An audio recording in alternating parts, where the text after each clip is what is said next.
Hello friends, আমি সুস্মিতা। আমার চ্যানেলে জানাই সবাইকে ওয়েলকাম। তোমরা কেমন আছো? আশা করি ভালো আছো। আমিও খুব ভালো আছি। দেখো, আমাদের শ্যামসুন্দর ঝুলন দেখতে। অ্যাকচুয়ালি ঝুলন দেখার উদ্দেশ্যে আমি বেরোইনি। আমি গিয়েছিলাম বোনপুরকে দিতে।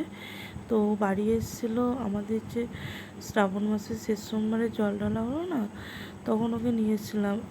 ও কোথায় থাকে? ও থাকে মিশনে পড়াশোনা করে, মোসাগ্রামে সারদা মিশন, ওখানে পড়াশোনা করে। তো ওকে দিয়ে এসে বাড়ি আসার পথে একবার কি মনে হলো যে একবার ঝুলনতলা থেকে ঘুরে আসি।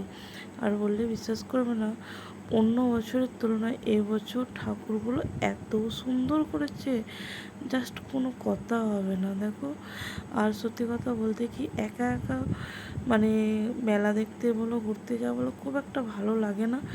যদি খুব মুড অফ থাকে তখন একটা নির্জন জায়গায় বসে একা একা ঘুরতে যেতে পারো। মুড যদি খুব খারাপ থাকে একা একা যেতে হবে। আমি জাস্ট একবার গেলাম, যে দেখলাম কেমন কি মেলা টেলা বসেছে না বসেছে, কেমন কি দাম। কিছু কিনিনি, শুধু জাস্ট ঘুরে একটু চলে এলাম। আর সত্যি কথা বলতে কি, মানে বর্ধমানের তুলনায় আমাদের এই শ্যামসুন্দরে মানে জিনিসের দামটা মোটামুটি ঠিকঠাক। বললে বিশ্বাস করবে না, বর্ধমানে যখন মেলা দেখতে যাই এত পরিমাণে দাম নেয়, ওর থেকে মনে হয় যে দোকানে নেওয়াটাই বেটার। জিনিসের কোয়ালিটিও অনেক ভালো হবে আর জিনিসটা অনেক দিন যাবে। আর সত্যি কথা বলতে কি, আমি গোটা মেলা ঘুরে কয়েকটা জিনিস কিনি শখে, সেটা মানে কি বলবো, সেটা শখ করে কিনি। আর শখের জিনিস লাখ টাকা, কী বলো তো। আর ওই করে করে এত জিনিস স্টক হয়ে গেছে, কেউ যদি এসে বলে যে তোর এই জিনিসটা দে, সত্যি কথা বলতে আমি দিই না। আমার শখের জিনিস 5 টাকায় হোক আর 10 টাকায় হোক আর 50 টাকায় হোক 500 টাকায় হোক, আমি দিই না। আমাকে কেউ চাইলে আমি কিনে দিই, তো আমি দিই না।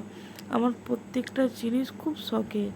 একটা মেলায় গেলে মানে 10টা দোকান ঘোরার পর তবে আমি একটা জিনিস কিনি শখ করে। মানে অনেক খুঁজে খাঁজে নিখুঁতভাবে জিনিসটা কিনি, কি বলো তো। আর শখের জিনিস কথাই আছে না, শখের জিনিস লাখ টাকা। সত্যি করি, কথাটা কে বলেছিল জানি না, শখের জিনিস সত্যিই লাখ টাকা। আর আমার যদিও বা কয়েকটা জিনিস পছন্দ হয়েছিল, আমি কিছুই কিনিনি গো। আমি তাড়াহুড়ো করে বাড়ি চলে এলাম, যেহেতু মানে টোটো বা বাস কিছুই পাবো না। আর সত্যি কথা বলতে কি,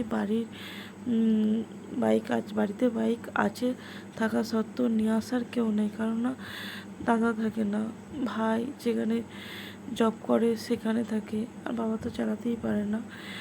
যাই হোক, তাড়াহুড়ো করে চলে এলাম। আর সত্যি কথা এত সুন্দর।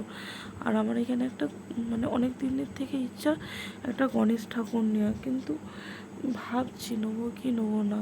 তারপরে এই ফুলদানিগুলো এত সুন্দর দেখতে লাগছে। আর সত্যি কথা বলতে কি, নেওয়ার ইচ্ছা থাকলেও না নিতে পারে না, কেননা আমার ছোটো ভাইজিটা এত বদমাইশ। আমার ভিডিও শ্যুটের একটা ট্রাইপড ভেঙে দিয়েছে, মানে কতগুলো জিনিস ভেঙে দিয়েছে, কতগুলো মেকআপ নষ্ট করেছে। আর ঘর সাজানোর জিনিস নিয়ে নিত, মানে ওর তো চূড়া নাই, এত পরিমাণে ছটপটে। ওই জন্য আর কিছু ঘর সাজানোর জিনিস অন্তত কিছু কিনলাম না। আর যেহেতু ব্রেসলেট অনেকগুলো আছে, আমি দেখছিলাম জাস্ট, মানে পছন্দ হলেও নিলাম না, কেননা অনেকগুলো আছে বাড়িতে। ঠিক আছে, পরে কিনবো। আজকে যদি তাড়াহুড়ো করে বাড়ি চলে যাচ্ছি। আর কি বলতো, পরে একদিন বাড়ির সবাইকে নিয়ে যাব, আমার বৌদি, ভাইঝি, দিদি এসে দিদিকে নিয়ে একদিন সবাই মিলে ঝুলন দেখতে যাওয়ার ইচ্ছা আছে। আর সত্যি কথা বলতে কি, এবছর শ্যামসুন্দরের ঝুলনে একটু অন্যরকম জিনিস নিয়ে এসছে, তো খারাপ নয়। আর এই যে লাইটের কায়দায় প্রজাপতি, একটা হাতি আর ফুল, খুব সুন্দর লাগছে দেখো। আর দেখে আমি বাড়ির দিকে রওনা দিয়েছি। ভিডিওটা কেমন লাগলো অবশ্যই কমেন্ট করে জানাবে।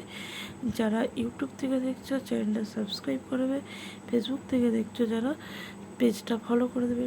টাটা, আজকের মতন বাই, সবাই ভালো